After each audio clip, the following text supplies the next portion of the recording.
Click করে দিছি। আমরা বরাক উপত্যকা সর্বধর্ম সমন্বয় সভার পক্ষ থেকে আজকে বড়গুল এখানে এসেছি এই ভোগালী বিহু উপলক্ষে। এখন আমাদের এসামিস ভাইরা এখানে বেলাঘর সাজিয়েছেন, বিভিন্ন জায়গায় আমরা পরিদর্শন করছি। সত্যি অত্যন্ত মনোরম দৃশ্য আমরা দেখলাম।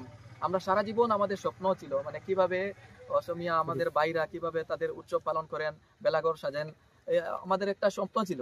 আজকে যেটা প্র্যাকটিক্যাল আমরা পরিদর্শন করছি, অত্যন্ত আনন্দ মনের তারা ও খুব খুশি মনের, খুব খুশি। যেরকম আমরা ঈদ উদযাপিত করি, যেরকম মানে যে আমাদের ক্রিসমাস করি, যেভাবে আমরা ঈদের দিন পালন করি, যেভাবে আমরা দুর্গাপূজার সময় উৎসব করি, ঠিক সেই মতো এই যে বেলাঘর বা মেজি আমরা যেটা জানি, আজকের দিন হইল যে মেলা, আগামী দিন হবে বড় অনুষ্ঠান, সাংস্কৃতিক অনুষ্ঠান হবে, নাচ গান হবে, এর পরবর্তীতে আগামী পরশু দিন হয়তো সমাপ্ত হবে।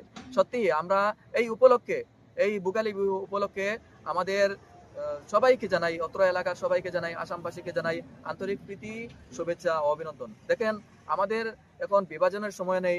আমরা বাঙালি, আমরা এসামিস, আমরা হিন্দিভাষী, সবাই আমরা মিলন চাই।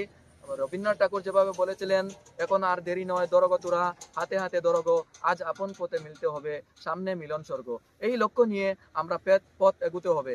যেভাবে শঙ্করদেব বলে গিয়েছেন, শঙ্করদেবের পথ মতো যে মহাপুরুষ আজান ফকির যেভাবে বলেছেন, অসমিয়া লক্ষ্মীনাথ বেজবরুয়া থেকে শুরু করে অসমিয়া মহাপুরুষ যারা ছিলেন, সবাইকে আমরা আজকের এই দিনে স্মরণ করছি।